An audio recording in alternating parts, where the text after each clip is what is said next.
आज राष्ट्रीय प्रेस दिवस है, यानी प्रेस को सलाम करने का दिन है। वर्ष 1966 में आज ही के दिन the press council of India यानी भारतीय प्रेस परिषद की स्थापना की गई थी। राष्ट्रीय प्रेस दिवस भारत में स्वतंत्र, निष्पक्ष और जिम्मेदार प्रेस का प्रतीक है। पत्रकारिता के सिद्धांत कहते हैं कि सच सुनो, सच देखो और फिर निडर होकर सही खबर दुनिया के सामने रखो। लेकिन क्या आप आज के दिन अपने देश के मीडिया को सलाम करना चाहते हैं? क्या आप अपने देश के मीडिया से खुश हैं? क्या आपको लगता है कि हमारे देश के पत्रकार सही दिशा में जा रहे हैं, देश के हित के लिए और समाज के हित के लिए, आपके हित के लिए काम कर रहे हैं? या आपको लगता है कि अब हमारे देश में मीडिया की बहुत सारी दुकानें खुल चुकी हैं जिनमें देश को तोड़ने के ठेके लिए जाते हैं? आज हम हमारे देश की प्रेस को एक आईना दिखाएंगे। यह काम बहुत मुश्किल है क्योंकि प्रेस में काम करते हुए, मीडिया में काम करते हुए मीडिया को आईना दिखाना अक्सर बहुत मुश्किल काम होता है और इसमें बहुत परेशानियां भी आती हैं। लेकिन हमने पहले भी हमेशा ये रिस्क उठाया है, ये खतरा उठाया है और आज भी ये खतरा उठाते हुए हम आपके सामने सच जरूर कहेंगे। सच कहे बिना तो हम रुकेंगे नहीं। इसलिए आज हम आपको बताएंगे कि आजादी के बाद इन 75 वर्षों में हमारे देश के बड़े बड़े दरबारी पत्रकारों ने आप सबको कहां कहां गुमराह किया, कैसे आपको गलत डायरेक्शन में लेकर गए, कैसे आपके विचारों को बदलने की कोशिश की और इसके बदले में कैसे उन्होंने बड़े बड़े पुरस्कार हासिल कर लिए। इसलिए आज हमने पत्रकारिता के इतिहास को दो हिस्सों में बांटा है। एक आजादी से पहले की पत्रकारिता और दूसरा आजादी के बाद की पत्रकारिता। भारत सरकार के मुताबिक अंग्रेजों के खिलाफ स्वतंत्रता आंदोलन में लगभग 1,70,000 क्रांतिकारियों ने हिस्सा लिया था और आपको जानकर बड़ी हैरानी होगी, इनमें से ज्यादातर स्वतंत्रता सेनानी पत्रकार ना होते हुए भी अखबारों और पत्रिकाओं में अंग्रेजी सरकार के खिलाफ अक्सर क्रांतिकारी लेख लिखा करते थे। यानी आजादी से पहले हमारे देश में प्रेस ने बहुत ही सकारात्मक भूमिका निभाई है। उस समय पत्रकारिता के दो ही मकसद हुआ करते थे। पहला, आजादी के प्रति लोगों को जागरूक और एकजुट करना और दूसरा, अंग्रेजी सरकार की नीतियों का विरोध करके उस पर दबाव बनाना। बाल गंगाधर तिलक, महात्मा गांधी, राजा राम मोहन रॉय, डॉक्टर भीमराव अंबेडकर, सुभाष चंद्र बोस, मदन मोहन मालवीय, दादा भाई नारोजी और शहीद भगत सिंह जैसे स्वतंत्रता सेनानियों ने अंग्रेजी सरकार का विरोध करने के लिए हर बार कलम का इस्तेमाल किया, पत्रकारिता को एक बड़े हथियार के रूप में इस्तेमाल किया, कलम को अपना सबसे बड़ा हथियार बनाया। महात्मा गांधी और डॉक्टर अंबेडकर तो पेशे से वकील थे, लेकिन उन्होंने भी पत्रकारिता की ताकत को समझा और कई अखबारों में बतौर संपादक काम किया। अकेले डॉक्टर अंबेडकर ने 4 अखबारों की नींव रखी थी, जिनमें मूक नायक नाम से अखबार में अंग्रेजों की नीतियों का जबरदस्त विरोध होता था। महात्मा गांधी जब यंग इंडिया और नवजीवन जैसी पत्रिकाओं में लेख लिखते थे तो अंग्रेजी सरकार में बड़े बड़े अधिकारी कई हफ्तों तक उनके लेखों का अध्ययन करते रह जाते थे और स्वतंत्रता सेनानियों के बीच फूट डालने की अलग अलग रणनीतियां बनाते थे।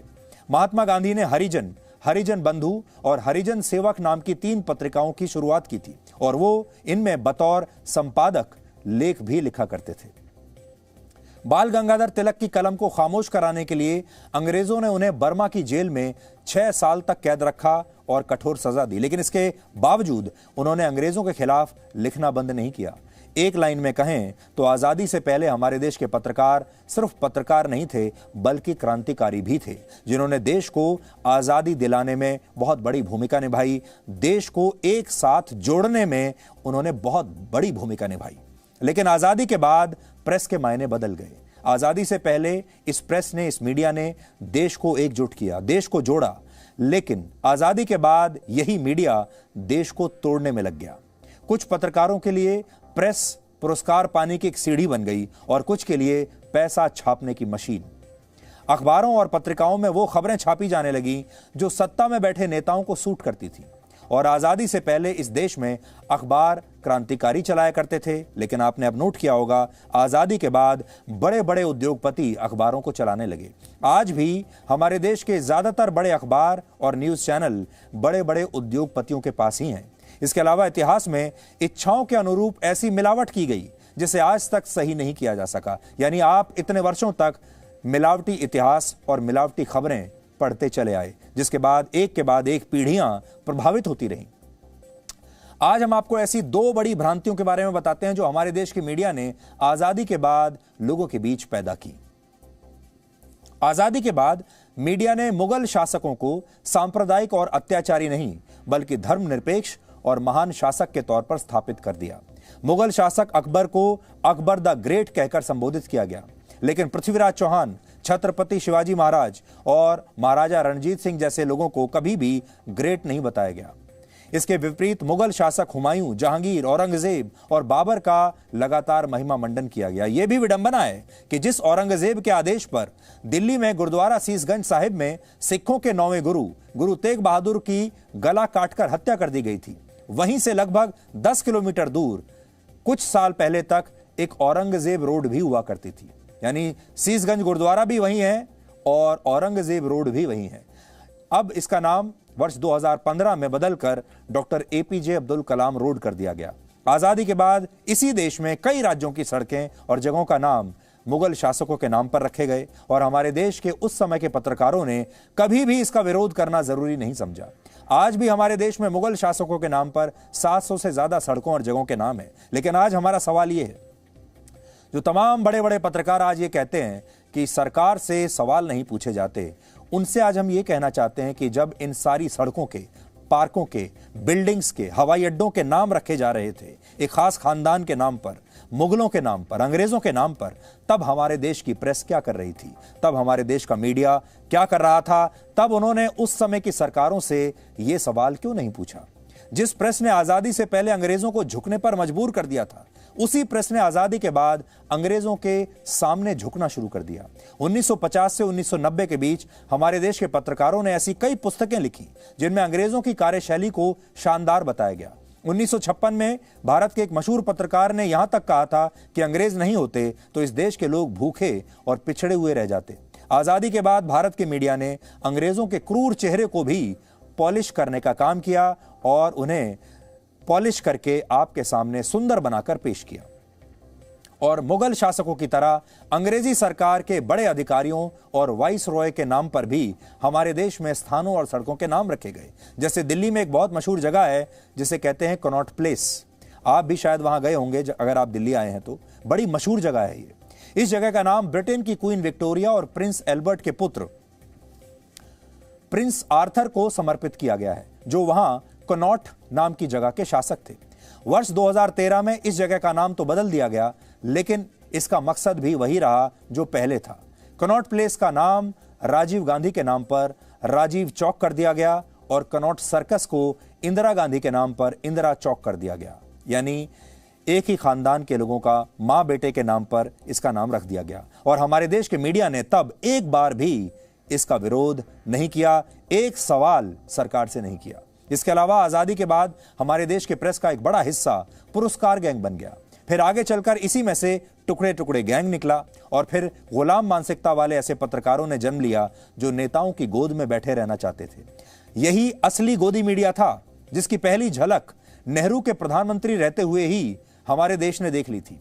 वर्ष 1962 में भारत चीन के साथ बुरी तरह से युद्ध में हारा था और हमारे देश के मीडिया ने कभी भी उनसे यानी प्रधानमंत्री नेहरू से इस हार के बारे में कोई कड़वा सवाल नहीं पूछा।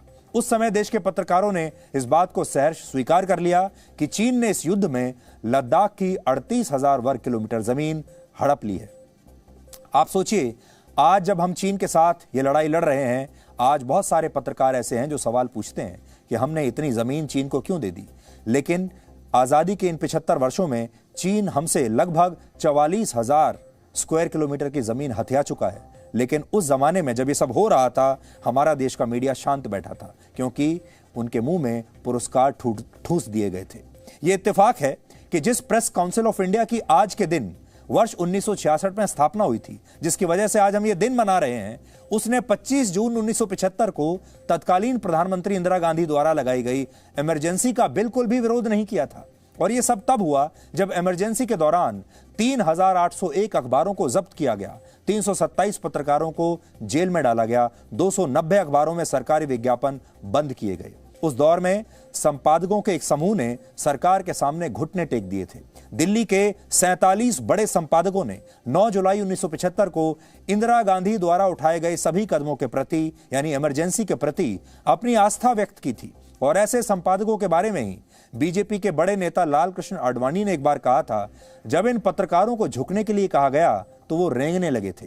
यानी ये वही दौर था जब पत्रकारों और नेताओं की जोड़ियां बन गईं और वो एक साथ एक जोड़ी के रूप में काम करने लगे। इन पत्रकारों को बाद में पद्म पुरस्कारों से सम्मानित किया गया और भी अलग अलग पुरस्कारों पर, बहुत महत्वपूर्ण पदों पर इन पत्रकारों को इनाम के तौर पर बैठाया गया। इनकी बहुत चलती थी। ये पत्रकार कब सरकारें बनेंगी, उनमें मंत्री कौन बनेंगे, ये सब तय करने लगे। ये पत्रकार लगातार पैसा कमाने लगे और कुछ पत्रकार तो बहुत पैसा कमाकर बहुत अमीर बन गए। ये परंपरा कई वर्षों तक जारी रही। उदाहरण के लिए वर्ष 2009 के लोकसभा चुनाव से ठीक पहले वर्ष 2008 में यूपीए की सरकार ने सबसे ज्यादा पत्रकारों को उस समय पद्म पुरस्कारों से सम्मानित किया था। और ये वो पत्रकार थे जिन्होंने बाद में आगे चलकर इसकी पूरी कीमत चुकाई। उन्होंने बाद में जम्मू कश्मीर में आतंकवादियों का एनकाउंटर करने के लिए भारतीय सेना पर सवाल उठाए, बालाकोट एयर स्ट्राइक के सबूत मांगे, सर्जिकल स्ट्राइक के सबूत मांगे। इसी साल 26 जनवरी को लाल किले पर हुई हिंसा के दौरान एक किसान की हत्या की फेक न्यूज फैलाकर माहौल बिगाड़ा और अर्बन नक्सल्स का भी पूरा समर्थन किया। जब 2014 में इस देश में सत्ता परिवर्तन हुआ तब इनकी दुकानें बंद हो गईं और तब इन पत्रकारों ने हमारे देश की चुनावी प्रक्रिया पर भी सवाल उठाए। लोगों ने जो वोट देकर नई सरकार चुनी थी उन लोगों पर सवाल उठाए। और 2019 में भी जब प्रधानमंत्री मोदी प्रचंड बहुमत के साथ जीते तो इन्हीं लोगों ने चुनावी प्रक्रिया को एक बार फिर से फर्जी बताया और इस बहुमत का भी अपमान किया। बहुमत से चुनी हुई सरकार को अलोकतांत्रिक कहना शुरू कर दिया। कुल मिलाकर आजादी के बाद हमारे देश का प्रेस और मीडिया एक ऐसा प्रेस बटन बन गया जिसे नेता अपनी इच्छाओं के अनुरूप इस्तेमाल करने लगे और पत्रकारों ने शीर्ष पदों पर बैठे नेताओं और एक खास खानदान की गोदी में बैठकर पत्रकारिता करनी शुरू कर दी। असल में उन्हीं के लिए काम करना शुरू कर दिया। आजादी के बाद कुछ मुद्दों पर हमारे देश के मीडिया ने आपको बहुत गुमराह करने का काम किया, जैसे अयोध्या में बाबरी मस्जिद और राम मंदिर का मुद्दा। इसे कितना बड़ा मुद्दा मीडिया ने बनाया। 1990 और 2000 के दशक में हमारे देश के मीडिया ने बिना किसी सबूत और ठोस आधार के बाबरी मस्जिद को भी उतना ही बड़ा महत्व दिया जितना राम मंदिर को दिया जाना था। कुछ पत्रकारों ने हिंदू धर्म की आस्था से जुड़े इस विषय को यह कहकर भ्रमित किया कि मंदिर ज्यादा जरूरी है या अस्पताल बनाना ज्यादा जरूरी है। मंदिर की जगह अस्पताल क्यों नहीं बना देते? सोचिए, क्या ये कथन सऊदी अरब के मक्का के संदर्भ में वो कह सकते हैं जहां पैगंबर मोहम्मद साहब का जन्म हुआ था? लेकिन अयोध्या में राम जन्मभूमि को लेकर ये बातें कई दशकों तक कही गई और आज भी कही जाती हैं। ये सब भी उस देश में हुआ जहां सुरेंद्रनाथ बैनर्जी जैसे पत्रकारों ने ऐसे मामलों में सच्ची पत्रकारिता की मिसाल पेश की। वो भारत के पहले पत्रकार थे जिन्होंने अंग्रेजी सरकार के विरोध में लिखने के लिए जिन्हें जेल भेज दिया गया था।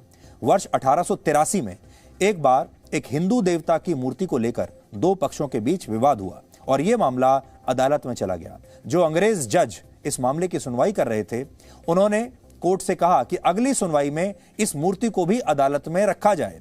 और बाद में जब इस मूर्ति को इस जज ने देखा तो उसने कहा कि यह मूर्ति तो 100 वर्ष पुरानी भी नहीं लगती।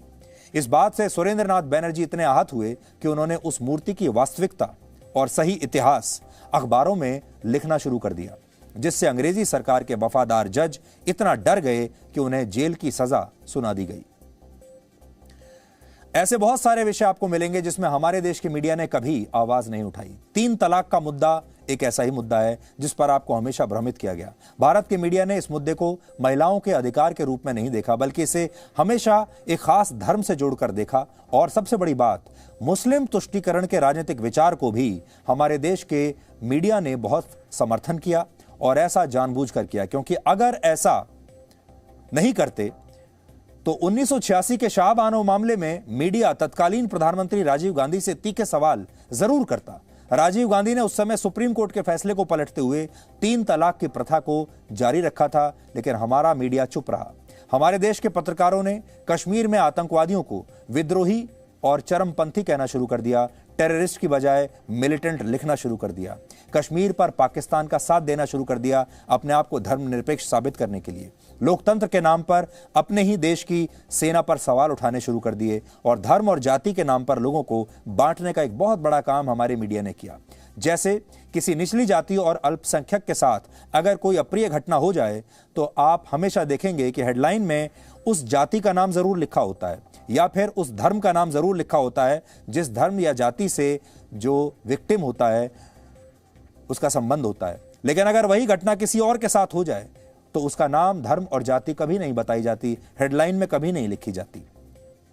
अधिकतर मौकों पर प्रेस ने आपको कभी सही और सच्ची जानकारी दी ही नहीं और लोकतंत्र के नाम पर कई चीजों को बढ़ा चढ़ाकर पेश किया। जैसे आपने इस तरह के कथन हमारे देश में सुने होंगे, जैसे कहा जाता है लोकतंत्र खतरे में है, अभिव्यक्ति की आजादी खतरे में है, संविधान खतरे में है, हमारे देश में जो माइनॉरिटीज हैं, अल्पसंख्यक, वो सुरक्षित नहीं है, भारत पाकिस्तान की दोस्ती होनी चाहिए। ये वो लाइनें हैं जिन्हें मीडिया ने इतनी बार लिखा और इतनी बार बोला कि लोगों ने इन पर यकीन करना शुरू कर दिया। अब आपको आज ये देखना है कि जो रोल मीडिया ने आजादी से पहले निभाया था, क्या वही रोल मीडिया आज आजादी के बाद 75 वर्ष के दौरान निभा रहा है। यह सोचना बहुत आवश्यक है। और आप जब अगली बार कोई अखबार पढ़ेंगे, कोई न्यूज़ चैनल देखेंगे या कोई वेबसाइट देखेंगे तो ये जरूर देखिएगा कि कहीं आप किसी दुकान पर तो नहीं चले गए हैं। Presenting B News app available on Google Play and App Store. Download it now.